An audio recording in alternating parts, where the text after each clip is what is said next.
was kind of like LeBron and D-Wade.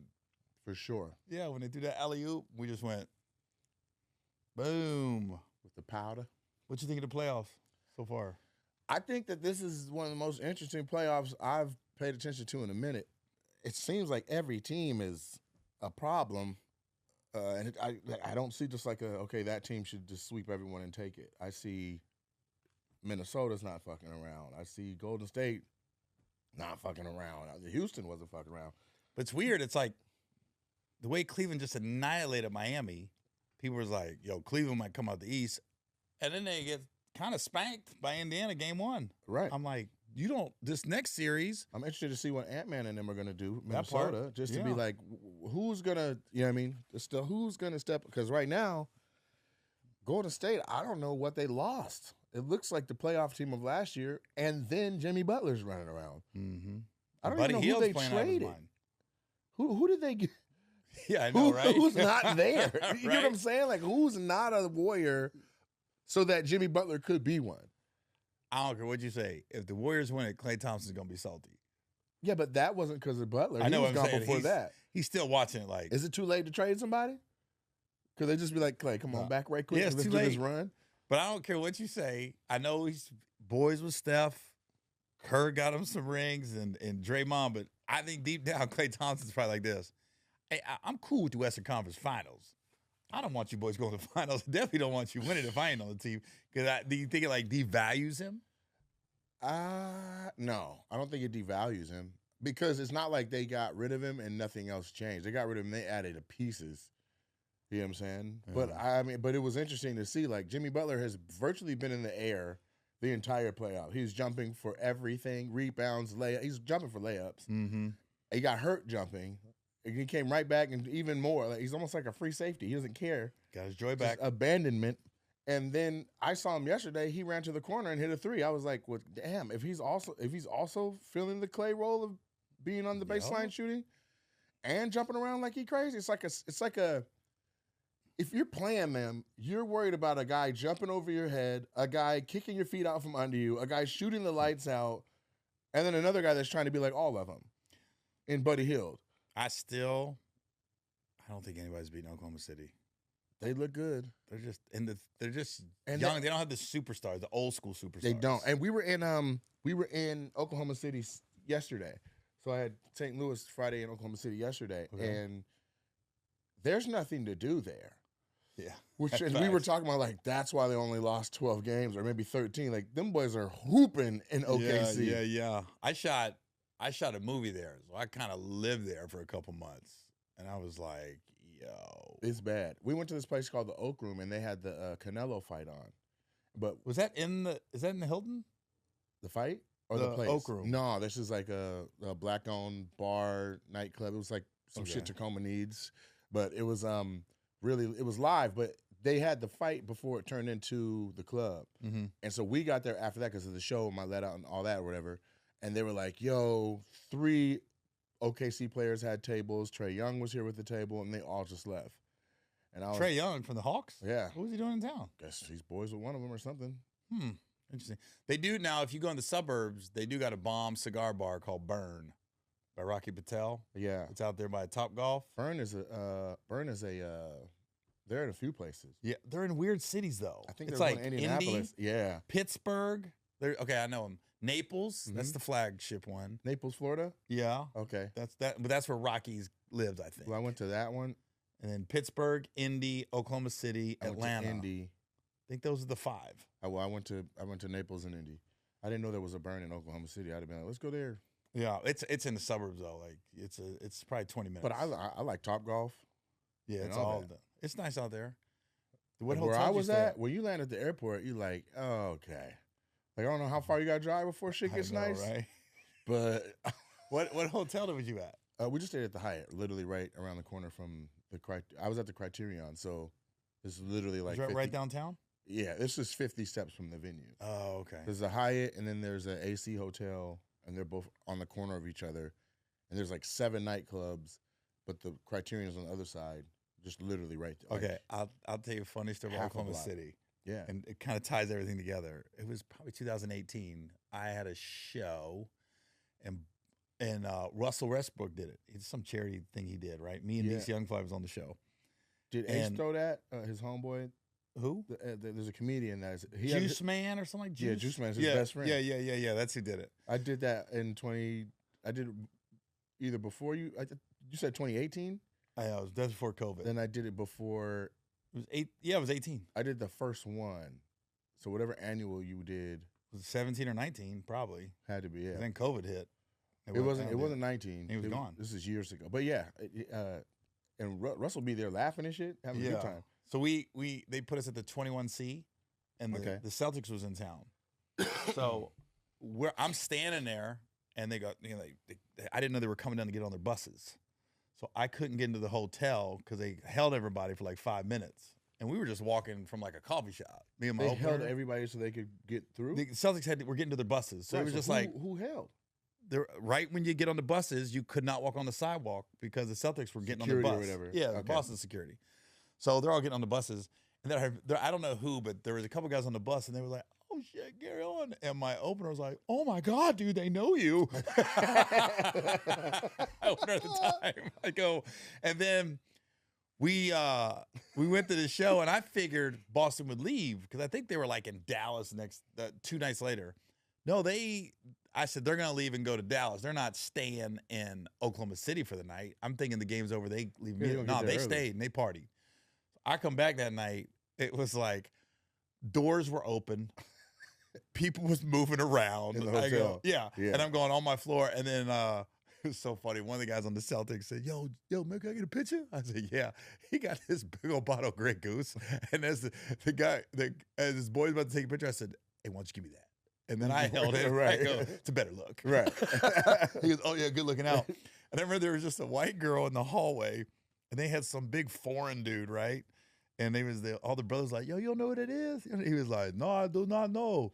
And then he kept looking at me sideways like, what? Who is he? And he was clearly hollering at some white girl. Right. And she was like the classic NBA white girl. Right. She goes, they say you're funny. Oh, man. They say you're funny. And Tell I was me like, a yeah. joke. They say, can I get a picture with you? And I was like, yeah. And then I could tell the foreign dude just was looking at me like, who is this guy? He was looking like, that's mine. The girl. Yeah, now I'm moving in. I go, no, dude, you're good over here. This is all you. You're solid. And once I told him, I said, made a joke like, no, go back to him. I think he likes you. Right. Then he got all friendly. He goes, oh, yeah, you are funny. Yeah. That's Boston. Good. That's crazy. I'm not going to say who the Grey Goose bottle holder was? Yeah. I don't think he's in the league anymore. Yeah, okay, it's not. So it was Marcus Smart. Yeah, he don't give a fuck about that bottle. Yeah, that was crazy. I said, yeah, why don't you give me that? He's holding one while he heard us say that. Yeah. The big Russian dude. So tell me what happened. You said that something happened where you went to a set. Oh, yeah. So it's funny, like, I was online. I saw Matt Rife did Red Rocks again, right? Yeah, man, that place is massive. Have you done it before? I don't even know where's that. I know it's in Denver. Utah. Somewhere. No, it's in Colorado. So I thought it was Salt Lake City, and then you drive from there. No, it's Denver. Well, there you go. Yeah. But when I saw it, it triggered something because I was like, he did a movie with Owen Wilson a couple months ago. Yeah. And I remember I went in, whoever did the movie, I don't know if it was MTV. Yes. Was that who did it? Yes. So I went to LA, and it was one of them trips where you're just taking generals meetings. Yeah. So they wanted me to meet with these people. They said, hey, there's Matt Rife's doing a movie, and they want to put a couple comedians in it, do cameos and stuff. So my name came up. So I was meeting with, I just remember it was a black girl and a white gay guy, clearly gay. Okay. So we're talking, and I'm just telling them road stories. And this is the story I told him. I said, yo, we were talking about Chelsea Handler came up. Okay. And I said, before she did the Montreal Comedy Festival, she opened for me in Sacramento. And they did that on purpose. They wanted her to get her reps in because Montreal was the next week. Right. She wasn't doing well. This is when I was doing like Wednesday through Sunday. Okay. So Wednesday and Thursday, she didn't do that great. So I said, we go to the bar afterwards. And I didn't know she was there. And I was there with the staff. And she's just taking shots, right? I go, what's wrong? And she goes, I don't know what's going on. I've been working on these jokes for the last 6 months. They're not working. I'm only getting 5 minutes. And I was like, and you're talking to a guy that went to Montreal and bombed. Okay. So I'm looking at her like, all right, listen, I just did this a couple years ago. I said, this is what we're going to do. The room's small. We're going to move the first 2 rows are just going to put white people, old white people, because that's who's going to be in Montreal. Okay. Anybody else, black people, Mexicans, we're going to move into the back of the room. Okay. I was like, so just focus on the first couple rows. That's the story I told. I said, she did great the rest of the weekend. She was fine. Okay. We move on. It's an hour meeting. And then all of a sudden, I get a phone call the next day, like, what happened in the meeting? And I go, what do you mean? And they go, yeah, one of the execs is offended by you. I said, offended by what? They said, did you say you moved blacks to the back? I said, oh my God. She got offended by that? I go, no, I was telling a story about Chelsea Handler, how she's going to go to Montreal. There's not going to be any black people or Mexicans at her show. Mm-hmm. I said, it is a different audience. So I told her we're going to move them back past the first 2 rows. Focus on the first 2 rows. We'll sit all the old white people in the front. She got offended by me saying, move the blacks to the back for that. And I was just thinking, well, why didn't she bring it up? Why didn't she tell me, like, maybe you should word that different or something? I can see if blacks at the back could be triggering for some people.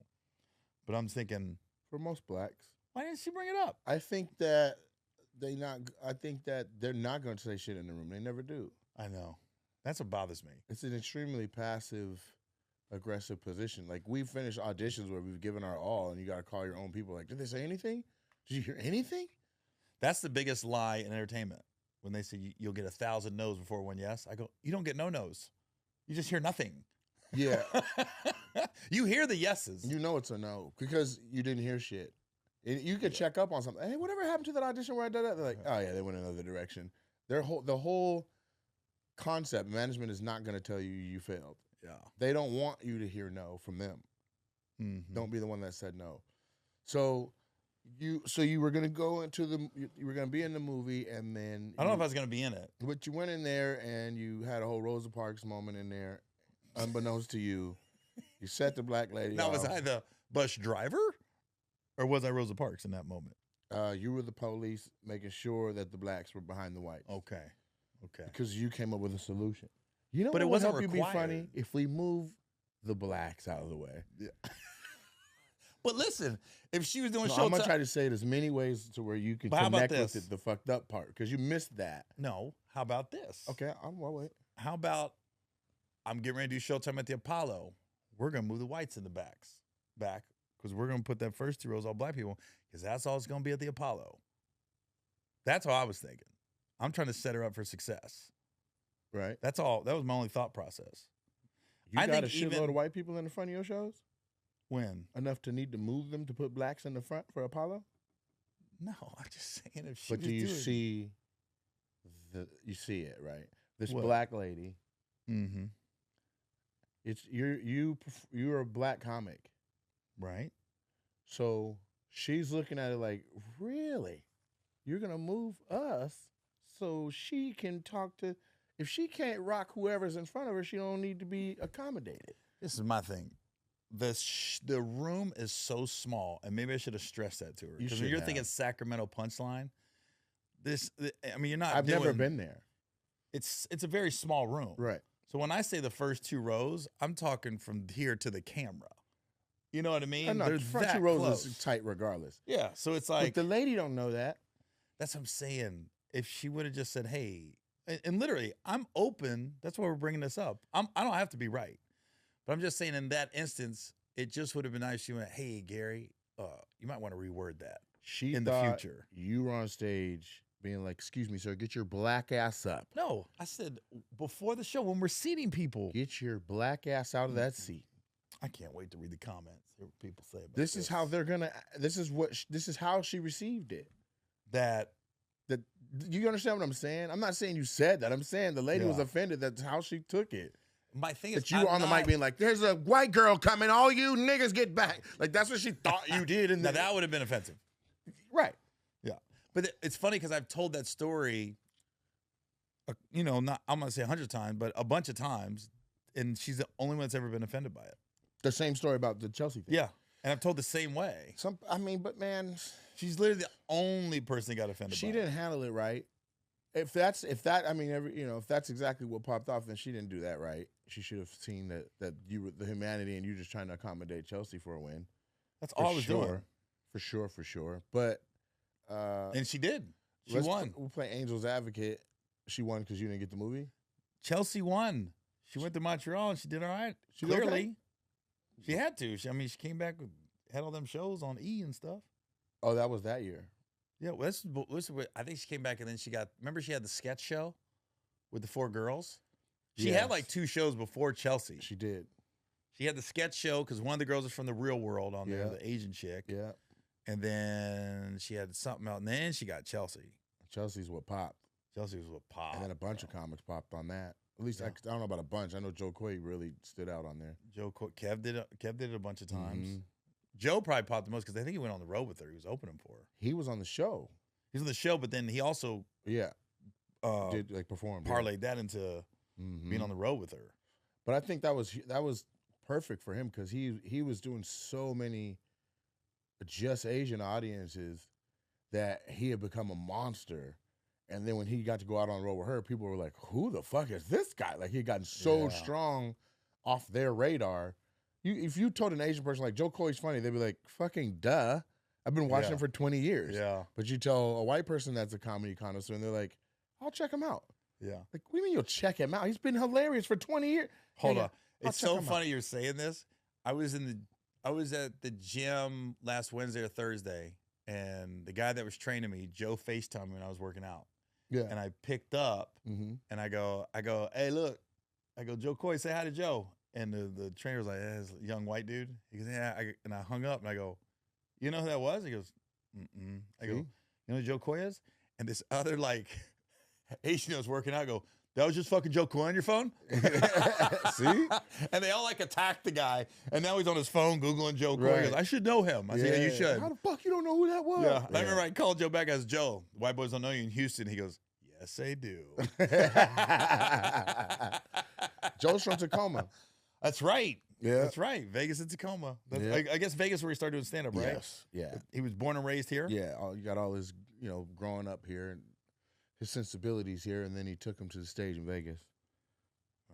They're going to do SoFi, him and Fluffy, March 21st. I saw that. They got the promo going crazy early. 70,000 seats. You got to get it going, I guess. Was that a 11-month promotion? Yeah. Okay. Well, so I got 3 guys that go on the road with me, right? Yeah. And you could tell when some comics just are kind of naive to the finances of this business, I should say. Okay. So he literally I go, "Bro, we're just talking." I go, "Bro, did you see freaking Gabriel and Joe? I said, doing SoFi, 70,000 seats." He goes, "Dog, what you think they getting for like $100K for that show?" Yeah, that's laughable. I said, "What?" That's hysterical. I go, "So they get $1.02 a seat sold if it sells out?" Yeah, that's ridiculous. We went online and like, look at how much what are the seats tickets? are. 85, 100? They're all over the place. Like there's some I saw was like 1,000. Really? In the front. I'm talking about the very front. Yeah, let me do some quick math. I'm gonna put average ticket $250. I think that's high. $125 for average ticket. This dude said, "What do you think they're getting for that? $100K?" It's like $5 million, right? No. 125 is where I put the average ticket at. That's $8,750,000. Huh? $8,750,000. And you know they're gonna be running a high deal. No, I was thinking they would the math I was doing in my head was the take home for them would be $5 million, maybe split in half, like $2.5 million a piece. It's gonna be higher than that. For what do you think expenses are for SoFi? I don't know. That's something I don't know. I don't know the expenses for a football stadium for one night. It's probably 100,000. Yeah, maybe. Yeah, the expenses alone like this with 100,000. Yeah, it's probably $200,000. You're gonna make it. And here's my opener be like this, dude. He's gonna make at least 1,000 in merch. Yeah, they're gonna have 50 merch stations. I'm gonna add. They're gonna have it together. They're gonna, there's gonna be Fluffy and Joe Coy. Yeah. They're gonna have lumpia burritos. Yeah. They're gonna combine all. I'm not bullshitting. They're gonna combine everything. They're gonna be eating refried beans with chopsticks. So I took 8 points. I put 8,750,000. That's the average ticket at 125 bucks. Are they doing it themselves? Like, are they putting up the money? I bet you they are. No, but they don't. It doesn't matter. They're both Icon. Yeah, they're literally both managed by Malash. The Malash brothers. So Paul runs Icon Touring, and then his brother's the manager, and they're both managed by him. So if you go 8,750,000 minus expenses of 250,000, that's $8.5 million on the table. I'm gonna just go ahead and say it's a 90% deal.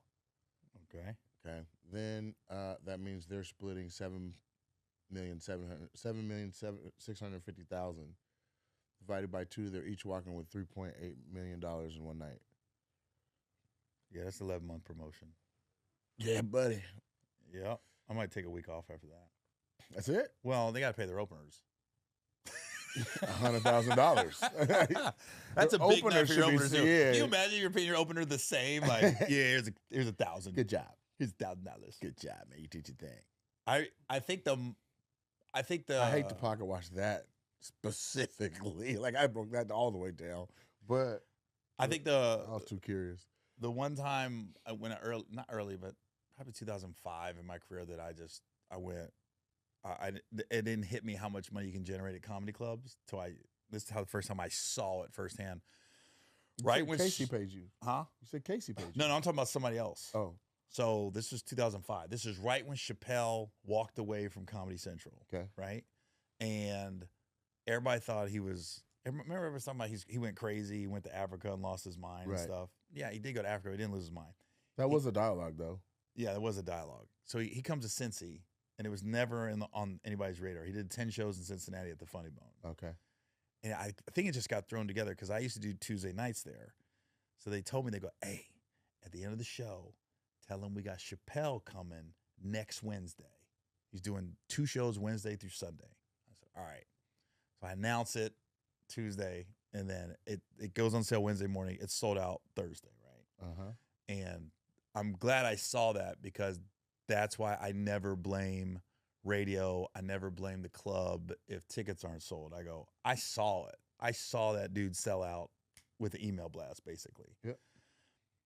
So Dave calls me on Wednesday, the next Wednesday. I just happened to be home. He goes, hey, what's up, Gary? It's Dave. I said, Dave? Who? I think I've talked to him twice on the phone in my life. He goes, Chappelle. He goes, you in town? I go, yeah. He goes, I need a feature for this week. I said, all right. So, I cleared my schedule. Right. I did feature for him, all 10 shows. The week's over. I walk in the manager's office. It's just money everywhere. And the 2 managers, they look back, they go, he wants cash. I was like, that's hilarious. They were counting so much money. Oh. And I was like, I finally asked, I go, how much is that? Right. You know what I mean? And keep in mind, this is 20 years ago now, but it was something along the lines of 140-some thousand. Yeah. 10 shows. I'm sure he got 100% of the door, whatever ticket price was, right? And I remember she goes, he wants cash. That's too much to be without a money counter in there. That's ridiculous. But here's the crazy part. When we leave the Funny Bone, Dave's got 2 bags. He's driving a Honda Limited. And he literally, did you ever perform to the Funny Bone? It was in Kentucky. The one that when you drive to it, you see over the Cincinnati Stadium? Yeah. The Funny Bone with the levee? Yeah. Yeah. Okay. That's what, so if you drive there, you park in the loading dock underneath. Yeah. So he's got all this cash, and it's just me, him, and 2 Funny Bone security. And he just puts the money in the back of the Honda Living and goes, I get good working with you. I go, well, this is the dude to rob. Why are you robbing rappers? Man. This was the easiest lick if somebody wanted it, because I'm sitting there going, this is. But that's rare somebody goes, let me get that in cash. I know. Like, it would have to be a quick little window of time.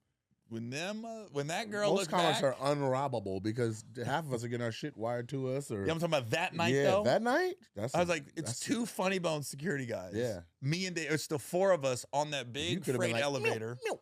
And the fact is, it's kind of smart he's done a Honda Limited, because I'm sure if somebody was robbing, they go, all right, where's Not the Mercedes? that car. Where's the Range Rover? Right. He goes, I work with you. But I remember when It wasn't $140,000 though. How much was it? It was more than that. You think? I guarantee it. 20 years ago? Yeah. What was the tickets? I don't know.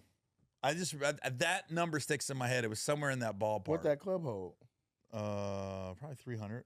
So 3,000 tickets. Let's see what the math is. Yeah. Do $40 a ticket. That's 120,000. I could do that in my head. It's not $40. There's no way. You're not seeing Dave Chappelle at that heat. He's back from Africa for $40. Oh, it was 20 years ago. He's probably going to 100 flat for everybody. No, it wasn't over 100. I know it wasn't over 100. All right, well, I'll just put 60 in. 180. Mm-hmm. Yeah, I can do the math. That's easy. Yeah. I'm just taking. If it's 300. Yeah. I'm not sure. It's the old club. 100% That weekend of was the door? so, huh? 100% of the door? I'm guessing he got 100% of the door. He's the only person I've ever heard of to get it. 100% of the door? Mm-hmm. You haven't got 100% of the door on added shows? Yeah. Yeah. From $1. But I'm saying if Dave touches the stage at all, it's 100%. Yeah. But I think if Kev was doing clubs, he'd get 100%. I'm sure Joe Coy was getting 100%. I don't know. Maybe they are. I haven't asked Joe if he's ever gotten 100%. I'm sure. These guys doing... It's probably like 95. Because you ain't got to do nothing. All you got to do is put it on sale, and they're going to sell. Yeah. What justifies the club getting 5% of that? They have expenses. Yeah, but they're going to get you killing on food and drink. Yeah, but that's different margins. Yeah, I forgot you're a comedy club owner. Yeah, you got to pay B&O tax, excise taxes. I forgot about that. You're a cost of goods sold, brother. Yeah. I need that 5%. Okay. But for Dave, you go, fuck it. Yeah, right. I'll pay for it with somebody from a different weekend. Yeah. You know what I'm saying? Yeah. It was funny. That week. I'll perform myself to make up the difference between between what I just gave Dave.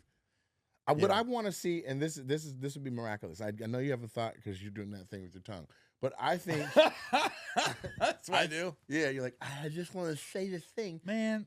We should be into the territory soon where if a major act wants to come down and do comedy clubs, that they not only get the entire door, but they get a portion of the alcohol sold, or they get a portion of some of the food, and they get a portion of some of the food and the beverage.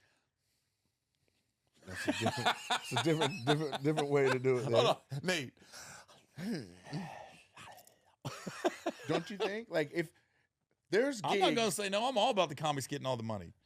Yeah, but I'm saying there's gigs that have been trying to get you to come to their city for fucking effort, and either you're like, I'm not going to Warren, Ohio, or wherever the place is, or your team is doing the smoke screen thing where they're like, he's touring right now with such and such, and he can't.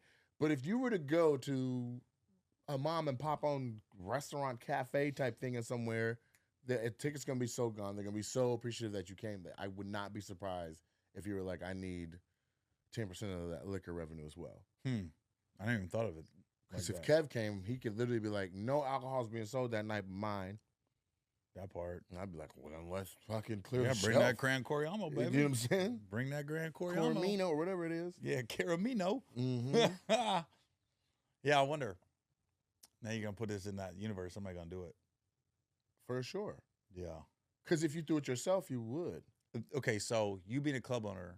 I get 100% of the door, 100% of the alcohol, and 100% of the food. Then the cost of it I take out. If you could pick one comic to do your club, who would it be right now? What do you mean? If they said, Nate, every comedian has an open weekend this weekend. Dead or alive? Alive, like right now. Dave Chappelle. Yeah, because it would make a full circle thing. Like he was already booked at the club once and then couldn't come. Oh, really? Yeah, it was. I put a $10,000 liquor order in, and then he couldn't come. It was probably like 7,700. This was recently? This was New Year's Day 2020. Oh, he's coming on New Year's Day. Yeah, so he had New Year's Eve at the Climate Pledge Arena in Seattle. And then the next day he had Rogers Arena in Vancouver, Canada. And then Canada's government was like, COVID's here. We're closing the border. No big-ass shows like that. So he had a day on the ground to be like, where can I go? Then I got a call from Ricky Hughes. because Donna had done my club already twice. He's like, man, there's a dope ass club in Tacoma. We'll just do that. So Donnell and Heather and all them talked to Cena, and then Ricky hit me up. It's gonna be $100. You can put out a flyer, but it can't have Dave on it. It could just be like a silhouette. We had it animated with a silhouette with smoking a cigarette, bald head silhouette. I'm like, and I was just gonna be like, the GOAT's coming, $100 tickets, and I was allowed to go live at 3. Was it 3? No, I was allowed to go live at 3 on New Year's Eve, 3 p.m. to say boom. And at like 2:48, they called me like, he can't do it. He can't do it. And I was like, why? You know how hard it is to get a liquor order that big on New Year's Eve? Mm-hmm. All the liquor is out. Yeah. Anyway, so, and to this day, like, Ricky's like, we owe you one. We owe you one. We owe you one. I'm like, when you going to do it? I would love to have Dave at the new club. So Dave is the person I would have. I have a crazy wish list. It's not just hypothetical. Jamie Foxx is getting back into stand-up, and I want him to come work out. I want him to I'll clear 12 days straight. Yeah. Just let him fucking go from fucking trash to let all that talent kick back in, and he's fired by the weekend again. Yeah. That's another one.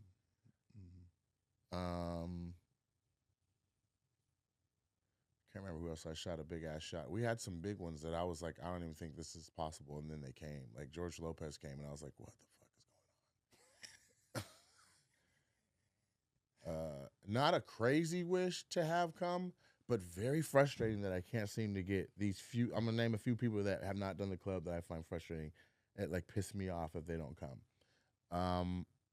Some more, who I used to feature for, who I am like. If you ask me who the funniest woman is every time, hands down, Doug. Some more, not even close. Whether it's through backs or whatever the fuck, but she just automatically goes and does the other club.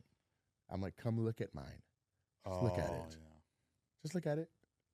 I think she's just such a creature of habit because she's been doing those Brad and Alden tours for like 15 years. Yeah, but they're hers. Yeah, I know. But then she kind of does the same clubs when she has the downtime that she does them. It's kind of the same. I get it, but how does a club get into the same ones that you do? I'm not saying nobody's right or wrong. I'm saying that's what I've noticed. She's wrong. Okay, she's wrong. Okay, here's why she's wrong. She knows me. Mm-hmm. That's why she's wrong. Because it's like, what is the other offer? I'll give you more money. Well, what's that say about you? That she... Did you do something? With some more? Did you do something? Mm-mm. But some people just, they can't separate from, like, if I was her opener at a point, can you imagine if Fink was like, I got a comedy club, Gary, come on down. Like, you'd be like, fucking send me pictures. Yeah, well, you see what I'm saying? Yeah. Like, if you put somebody in a compartment and that's where you see them at when they have this massive level up or whatever, to be like, I'd like to share in that success with you, you're like, what the fuck success are you talking about? You finna have. Some people don't even realize it. Steph Curry's playing against a guy that fucking went to his camp. Exactly. Yeah. So when he's looking at the lineup, like, who? Yeah. Match us up. Facts. And then gets his ass busted for 4 games straight by this kid. I know, right? Right? So it's just a thing people do. I mean, even in the hood, it's like, right, nigga, that's a little homie. And then he hits you on your chin. You're like, nigga, you been lifting or something? Who else? Some more? Arnez, okay. Ricky Smiley. Ricky doesn't go on the road a lot, though. I don't give a fuck. Okay.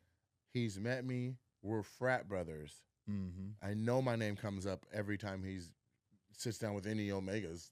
You know, there's other Omega Qs in comedy. This is what we do. You come and you do it. We had a beef a while back. Who? Me and Ricky. A ton of people have had beef with Ricky. It's so odd.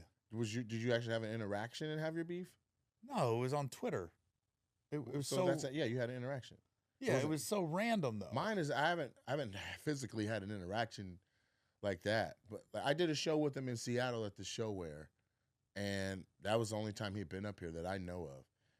And after the show, they were like, "Ricky, we want you to give advice to Nate," and I was like, "All right." So I go over to talk to him, and he was really like distant, like not present.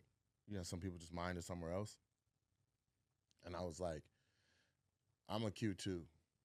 And that like broke his, huh? He's I already performed. What year was this? This is a minute ago. Yeah, because there was a time he was, I would say, like, how you say it, on one, like kind of full of himself. I think he's not like that anymore. There was a time. I think that some people have the capacity to be full of themselves, and based on certain opportunities presenting themselves, that rears its ugly head. Because I've had acts come that have been like crazy humble one year, and then based on them it being hot this year, it was like a whole nother person, motherfucker, bro. Yeah. The man, you want to share off air? Huh? We'll do it off air. Yeah, for sure. Yeah. The beef me and Ricky was so funny. What was it? Me? I'm biting a pear instead of my tongue every time I want to say something. Was it me? No, I know okay. What you talking about. No, I got a bone we could pick if you want to talk. Well, okay, we'll do it. But let me tell my Ricky beef real quick. How it happened was right when Twitter was popping. Like, was that 08, 09? Ricky got syndicated, and I was really cool with the morning show in Miami. It was Benji Brown, Super Cindy, and Big Benji. Yeah. Right? I was cool with all of them. But when Ricky went into syndication up there, they had to still come in at like 5 a.m., and they were only on the first 5 minutes of the hour. So they were radio show? Yeah. So they're there for the normal time they've always been there, but they're sitting around for 55 minutes. And then because everything was syndicated, but then the first 5 minutes would be Miami news and what's going on in Miami. So their full show had to sit there. Yeah. So they had to pay out their contract with their original morning show. I don't know. And then said, let's go with Ricky, but they still got to pay him. Yeah. So they go, you guys are going to sit there. Yeah, they're sitting there.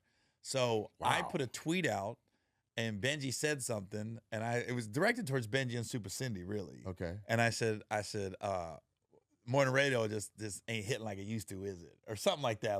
But it was making fun of them for sitting around all day for 5 minutes. Ricky saw it. I never tagged Ricky. I never put Ricky in it. And he started going off on me. He took it as I'm going in on Ricky, like Ricky's not a good morning show host. But it really was making fun of Benji and Cindy sitting around all day. Okay. And then I first thought he was kidding. And we really started going back and forth. And then all of a sudden I said, oh, he's serious. And then it just got, it got a little ugly. And then it just kind of went away because he goes, elephants don't have time to argue with ants or something like that along those lines. But it just went away. And then it never really got rectified. But then they had us presenting at the NAACP Image Awards one year. And I was like, is this going to be all right? But he was cool. Never got brought up and everything. But yeah, it was a time when everyone was hitting me like, are you and Ricky really got beef?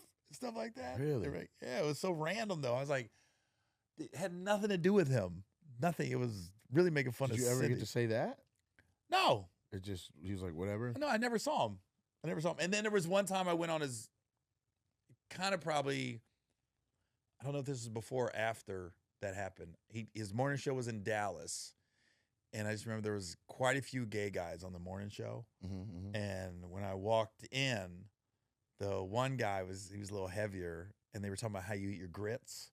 And the guy goes, hey, Gary, how you eat your grits? And I go, oh, butter and sugar.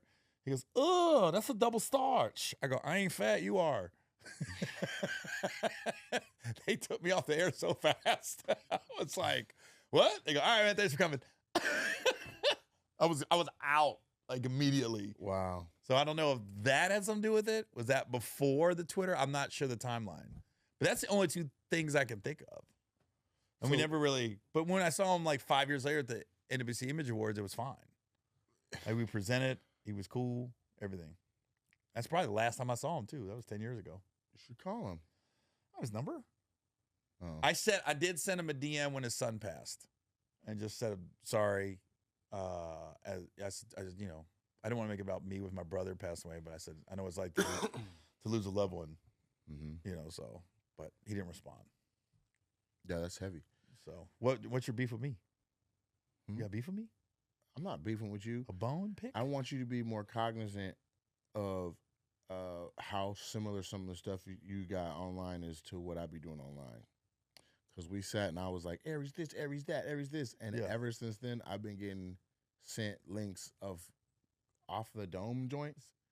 Off the dome, the first of the month. Yeah, first Wednesdays is crowd work joints. That's the sauce. That's the recipe. So they're like, Gary's doing exactly what Nate's doing now after being with Nate. Okay. This is what I'll say to that. I've only had my camera guys for probably 6 months. It took me a while to get the right camera people on the road with me, right? So it's Adam, then we got this other guy that Adam brings along. So I said, now I'm like, okay, I need you guys with me at least 2 weeks out of the month. So when we do these cities, I go, we never know what's going to happen on the cities, right? You don't want to burn your material. So then I was like, but listen, the first of the month, I said, put a compilation together of different cities, and then we'll do the off the dome crowd work compilation first of the month. That's where it came from.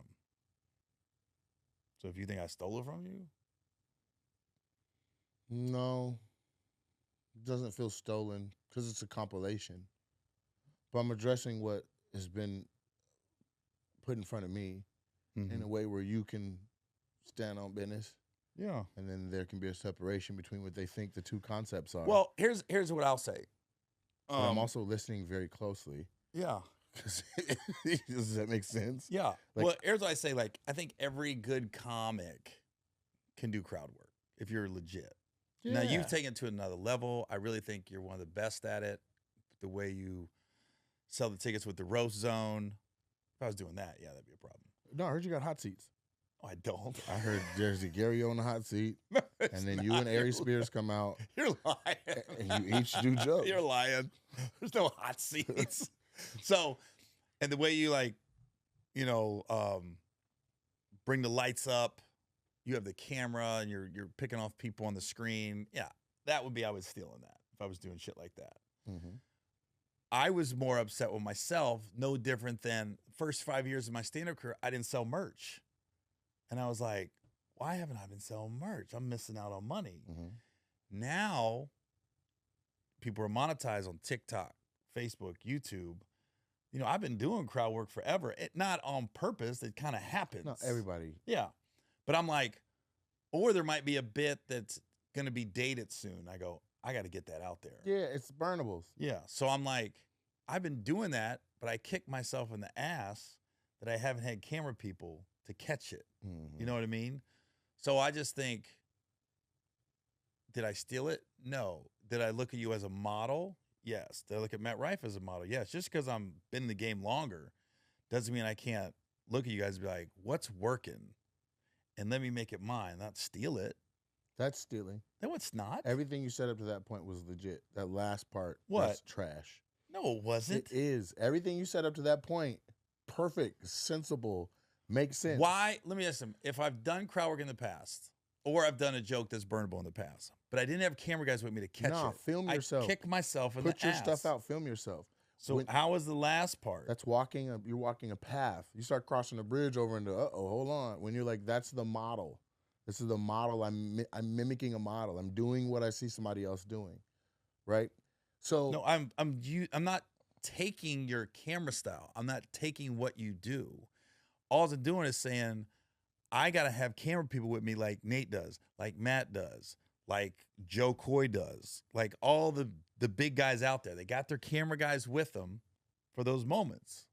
I kick myself in the ass. Now we're back away from the concerning part again. We've stepped back away from that. That cool. Well, but I'm saying, because you're like, if we need to film ourselves, everyone does. So how did I don't give a fuck what you film. If you're like, I'm filming the stuff between the jokes. I literally sat on here and was like, Gary, film the stuff between the jokes, like the where we're shooting the shit.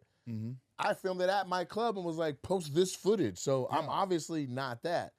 The question I have, that's the only thing that grinds my gears in it, is when, and it's still to be flushed out here, when you say, this is the model, let me see what works and just do that. Now, if when you say that the extent that you're covering is just to film myself and put my shit out, cool. Because there's other people who have gone further to dress how I dress, to talk how I talk, to ask the questions I ask, to use the camera cuts that we got. Say me? No, I'm talking about other people. Okay. One of your crowd work joints you got on a jersey, But you live in Houston, so it's natural for you to wear Houston clothes. Yeah, they gave it to me. See what I'm saying? Yeah. So when the people So okay, I can't wear a jersey. No, Gary, I'm talking about when the people in the comments go from a Nate Jackson crowd work joint and I wear jerseys then hats that match for the last year and a half, almost 2 years, and then they turn over to Gary and then you have on a jersey and a hat and you're doing it off the dome joint, they're typing that it looks away. Oh, okay. I can see the jersey. I can see. I have the mental fortitude to be like, he's not trying to copy me. Yeah. But then when we talk about it, and you're like, if I use you as a model, nigga, that's copying. But that's why I want to know, like, to what extent. Yeah. No, I'm not gonna be like. I'm saying I'm looking at you like, okay, you got your camera people. I should have camera people with me. Everyone should. Yeah, that's the model. Yeah. Spend money to make money. That's the model. That's the model. I don't mean look at the way Nate's dressing. No, but when you say I'm an older comic, so I'd be wise to pay attention to what's working. You'd be stupid not to. But what's the difference between that and the merch? I went the first 5 years and didn't sell merch. I kicked myself in the ass. Here's a great example. Here's a great example because it also illustrates like I've shared that sentiment to be like, I had that Thursday night room for 8 fucking years, and I literally would have conversation with homies. I'm like, what do you think of that new bit? And they're like, dog, I like when you freestyle, and I fought it all the time. And I was just like, fuck it, I got to keep it fresh. And I would just freestyle every single Thursday. And there's moments I remember now where I'm like, I wish I had a camera then. I would have been a decade before Matt consistently putting out shit. Yeah. But I didn't take that shit serious until Matt was like, look at my TikTok and then do that. Yeah. Right? So at the end of the day, you're talented and I'm talented. So it doesn't matter. Like, it doesn't matter if the impetus was something or somebody or whatever. It doesn't matter what the model was. It's going to shine the way Gary does. It's going to shine the way I do it. I think makes sense. All this is coming from me wearing a Astros jersey, honestly. No, it comes from Aries. But and then the comments. And literally, the funny thing is, I have one baseball jersey. And that's the one you wore. On your off the dome joint. And I was in Houston. Yeah, and I got the same jersey, Space City. Yeah. Yeah. So I was like, well, goddamn. Yeah. I stayed out of the comments on it. I was like, yeah, y'all got a point. Oh my God. I'm gonna ask them. Oh my God. I wasn't, but then organically we got to where it was like, let me ask you a question. Listen, the only jerseys I'm wearing is Bengals, Reds, and now the Astros because they do take care of me when I go there. Nobody should be in a jersey on stage. Oh my God, give me a break. I'm not serious. I'm rocking Joe Burrow, baby. You must be out your mind. No, I'm not serious. But well, I'm glad you brought it up. Yeah, How you feel after my response?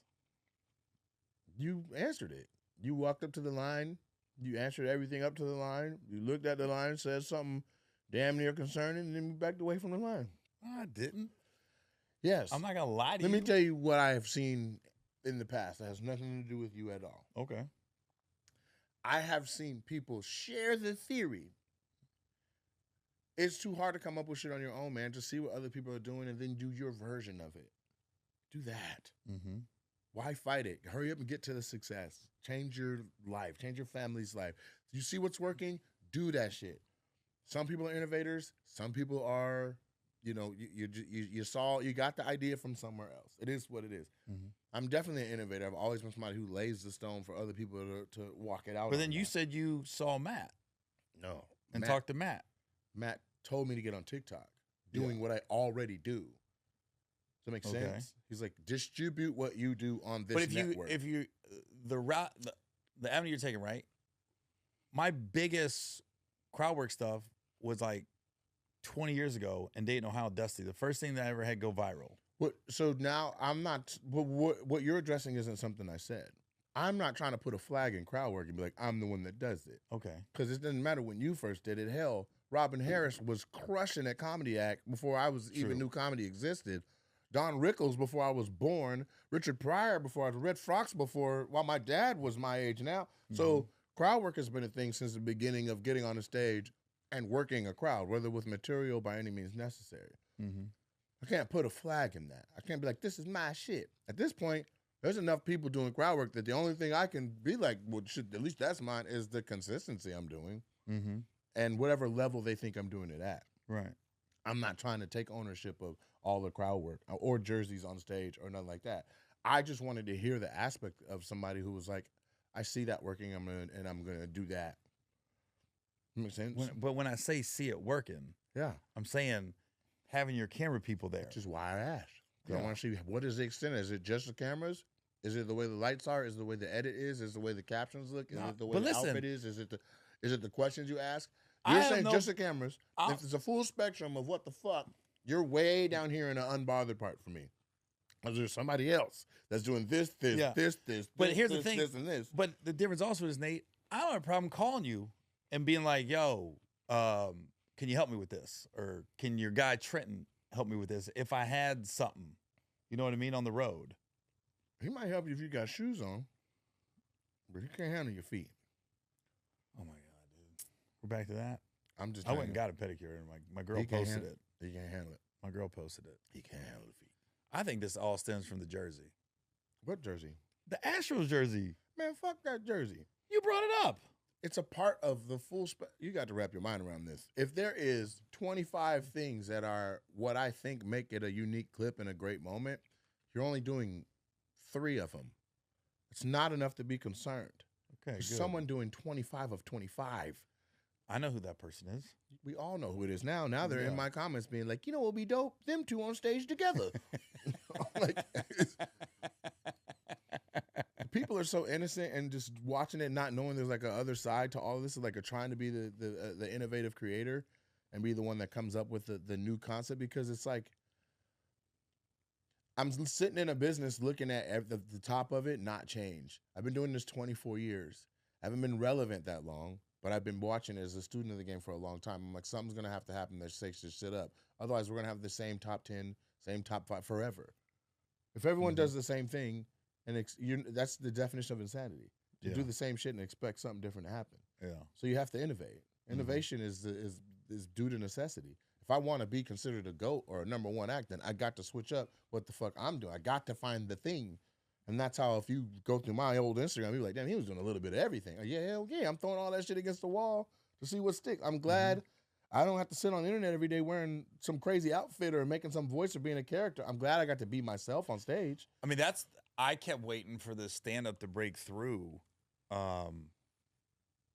when TikTok was hitting. And I was like, I'm not a sketch guy. I'm not Dizzy Banks. I did it. I shot sketches every Monday through Thursday with King Batch, all of them. Oh, see, my brain just doesn't work like that. Like, I've done sketches with Dizzy and stuff. You would figure it out within 3 days. But because you'd be there to be like, that's the model. I'll do it. Yeah, I'd rather just do stand-up. That's why I was so kind of happy when Rife kind of broke through with TikTok. Yeah. I tell you what, I didn't know I had a TikTok for about a year. Oh, you had one before?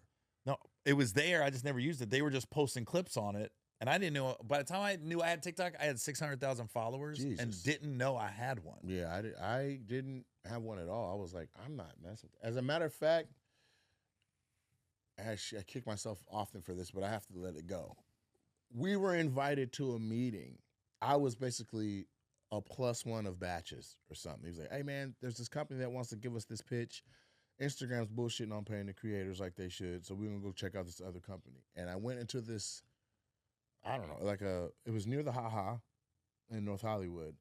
And we went in this place, and there was a whiteboard on the wall, and this guy was, like, drawing out everything. Like, he hand-wrote TikTok, and, like, the TIK was bigger than the TOK, and then they tried to light this room with a lamp because the lights weren't on or something. I guess they, like, rented the space out but didn't, like, rent the electrical. So I sat in this semi-dark room with a living room lamp while the one of the heads or creators or the people trying to get content creators on TikTok was telling us what their app was going to be.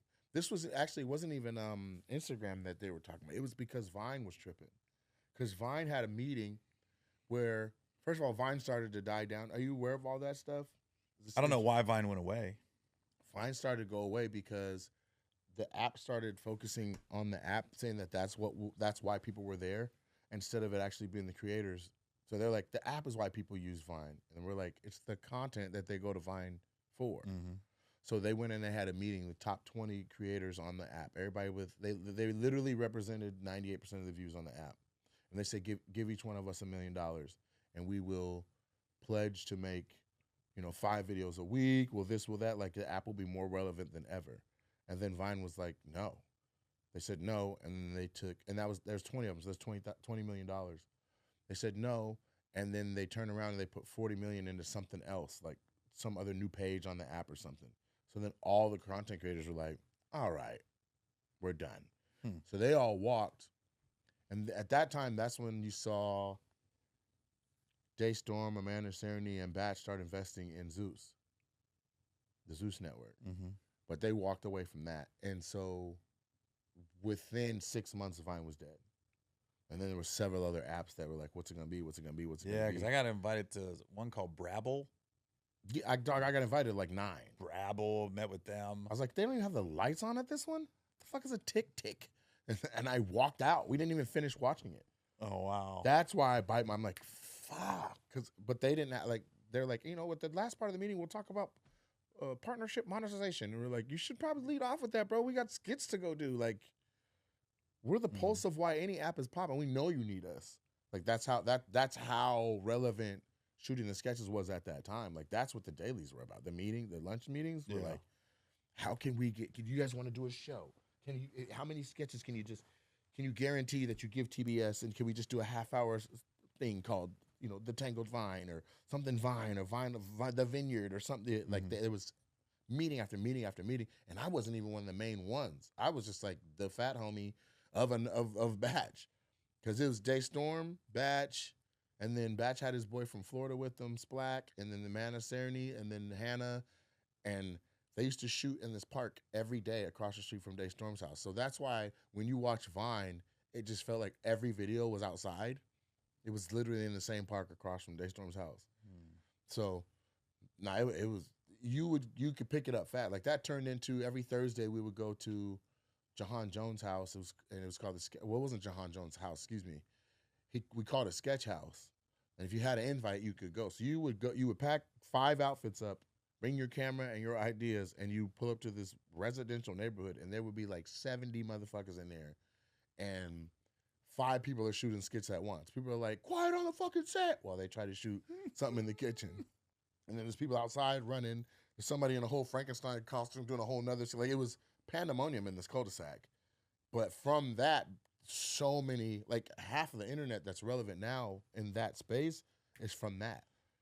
And we're all shooting and hustling, but that brought everyone together. Like, Jahan Jones still rocking, Big Ja, he's got the whole crew of Stupid. Everybody that's on the whole crew, like, these would have been massive show. Like, if we're talking back in Keenan and Robert Townsend time, like these different like breakout microcosms for people shooting sketches would have been Mad TV, would have been In Living Color, would have been like, that's what this shit is. So, you get the hang of it fast. Trust me, because there's some dingbat ass bitches that don't know what's going on. We're like, let's just walk in and say, who am I? Who am I? Okay, start over. You don't have to be James Earl Jones. Just come in and say, who am I? And then, we're all directing, self-directing, and then you get the shot, cut it together on your iPhone, post that shit to the app, and see what money it makes you. And that's how we were surviving during the day in LA. Because then at night, I would go gig. They would just go to sleep. Yeah. That was the daytime hustle for me. Yeah. So when you talk about you could have do sketches, 1, you could have. 2, you should have. Yeah, well, Bray just didn't work like that. Well, what is acting? I know what acting is. I'm talking about on a daily basis. Like, I don't want to just do a sketch and then I don't do another one for a week. And plus, I didn't have where I lived and the people I was running with. I didn't have that think tank, so to speak. I didn't have all the people to shoot with. That's why I stopped. Yeah, because once I moved back to Washington, I was like. I tried 3 times, and each of the 3, it was the furthest I had ever been from my idea to what ended up in my hand after. I was like, I'm not able to capture my ideas. Yeah. And I know what I'm thinking about is hilarious. I'm like, say it like this. I'm line reading everybody, and I'm filming it, and I'm in it, and we just didn't have, but that's when you moved up here. Yeah. But down there, I'm talking about, dog, on a Thursday, you get in your car and go to Sketch House and find a parking spot and walk 2 blocks down to this house. And before you're to it, you hear every skit and sketch. And you walk up, you see people you never met in they've got millions of followers. They're like, what's up, fool? You want to be in a skit? Like, it was that inviting. Like, Really, it was. And so it was like 3 dudes' houses, Brandon, KP, and I can't remember who else the third person was. It was their house. And they just let everybody shoot in their house every Thursday. It got That's like so I shot- crazy. Jahan's like, I'm going to do Mondays now just because Thursdays has gotten carried away. Yeah.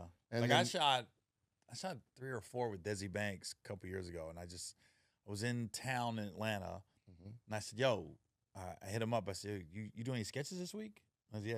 I said, "You want to do something?" I'm in town. He goes, "All right." They had like a whole warehouse they rent out for a couple hours, and it had like there was a jail, there was a courtroom, it was all these different little things. I think they shoot music videos in there, and then we shot one in the courtroom, one in the jail cell, and one in a hospital bed. And the jail cell one, we just winged it, and I think that's the most views I got on TikTok. I believe was it. that sketch. I believe it. It's like almost 20 million now. It's organic. Yeah, he came in and he acted like he was a brother trying to take over my cell, and he didn't realize I was like Jeffrey Dahmer. Oh shit! You like I eat people, bro. I was like this. Like he was like, "Yo, bro, you gotta get up. You gotta get up." I said, "You saw Dahmer, right?" And I was just real calm, and he goes. He started backing up. Right. Then he ran to the jail cell and started shaking it. Hey, let me out of here. And I just grabbed him. And I just looked at the camera. I go, another one. And it just ended. Delicious. Yeah. But Desi's must have obviously has a good editing crew, because if you watch it, there's little things in the background that they just added that I didn't pick up. Like what? Like you hear the jail cell open up, like jail cells. And then you hear a guy go, got another one for you. Oh, it's really? real faint in the background. Got another one for you. But that didn't happen then. Nah, it's like, oh, they added that shit. Yeah. You know, the editor just be like, we need this. We need to, like, even in my DeLorean thing, when that car ran into that trash can, you couldn't hear that trash can. Yeah. That was an added sound that we're like dragging and dropping on the timeline at the wrong spot. So you hear the trash can get hit, then the car comes up and silently hits it until you drag it to the right spot. It's like watching the lip. Like, you ever seen something where the words are separate from the person talking? So they're just adding that. Birds, like, we added ambiance. Well, I'm shooting my DeLorean one next week. That's going to be crazy. If you go back far enough, you can be the first one to do it. I'm going to go meet my old self. You don't got to meet your old self. It's a 2-seater. You and Aries take your asses back to... On that note, let's wrap this episode up. Where can they find you? This week I'm in Pleasanton, California at Tommy T's. And then don't forget July 12th, I'm at the Palms Casino. And I'm in the Palms Casino, Pearl Theater inside the Palms Casino July 12th. That's the next big one. For me, I want to sell that. Don't we got to do an ad?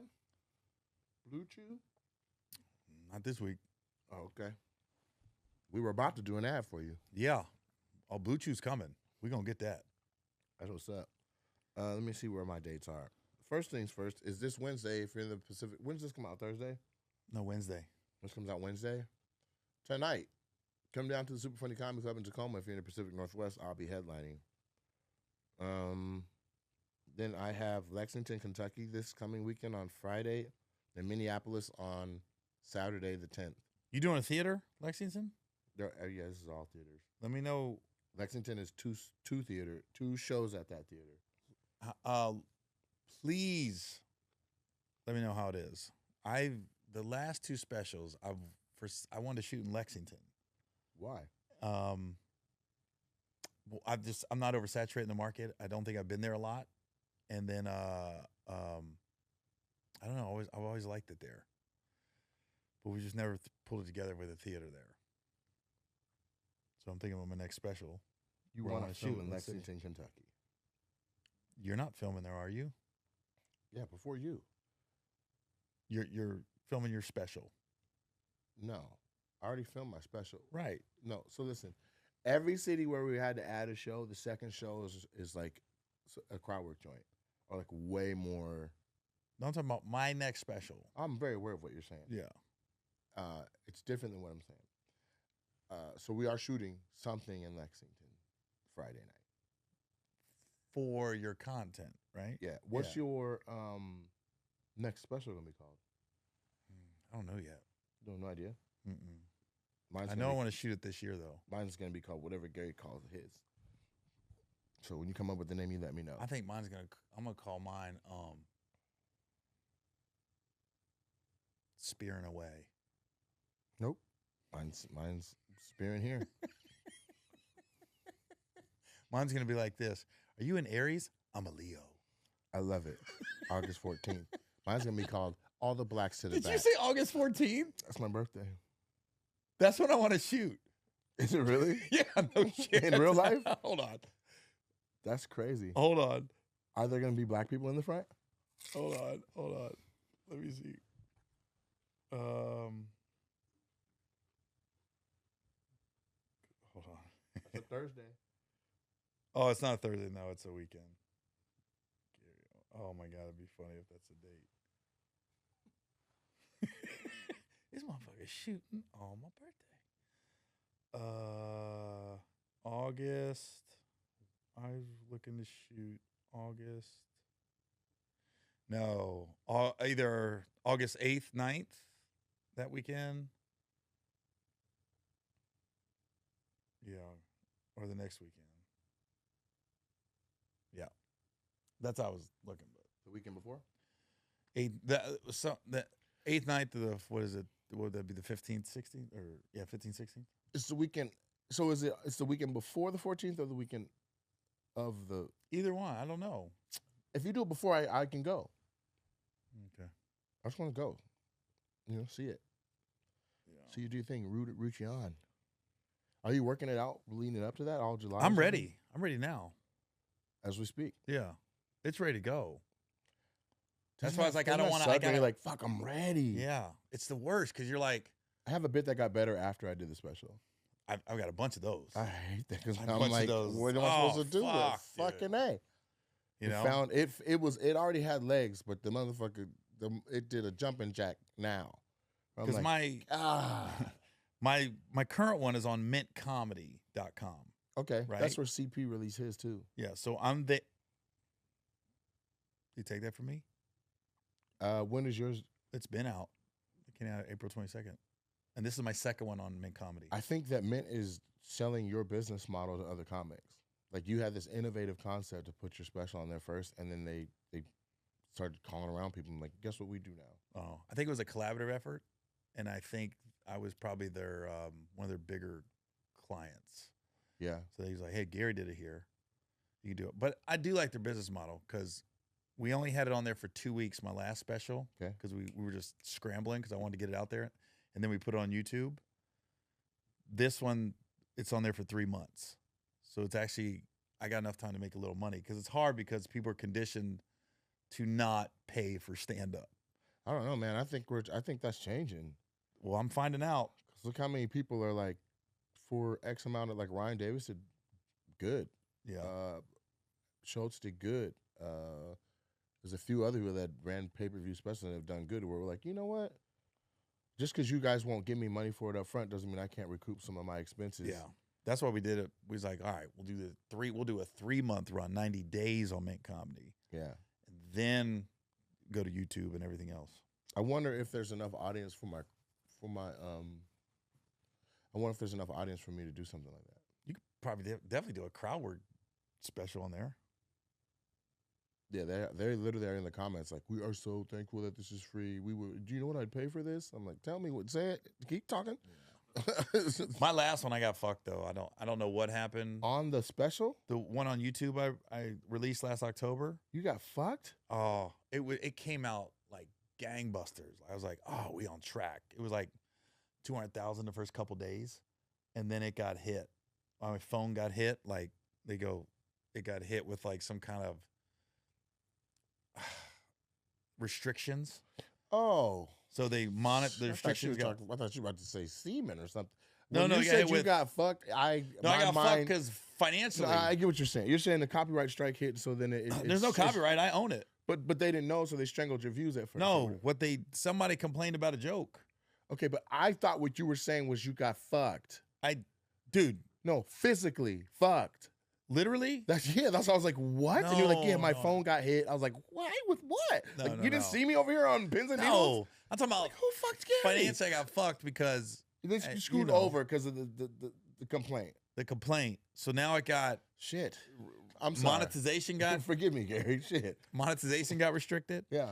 And then you have to prove you have a YouTube account, and you have to prove you're 18 and over to watch it. And you did, but by the time you did all that, then it messed with the views. It's not getting, your algorithm. Now we've had a couple of the bits do great on YouTube and TikTok and all that. A couple of the shorts crushed. Right.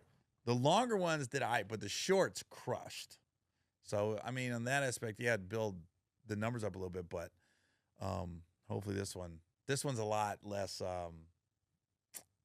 It's easier to get advertisers. Yeah, this one's a lot of military.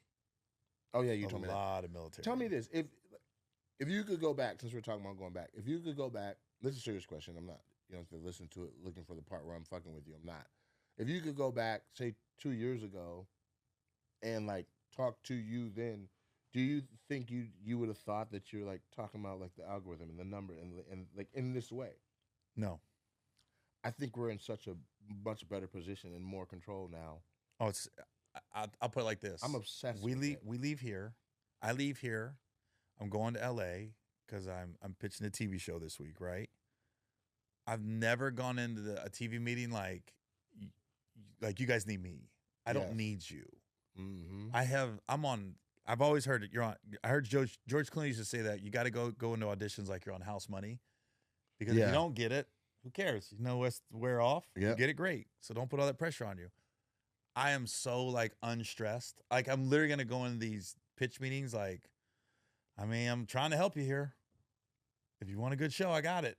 If you don't want it, all right. Well, you're gonna fuck around and sell it. We'll see. Knuckles to you selling it. We're going to Netflix, CBS, and Fox with this one.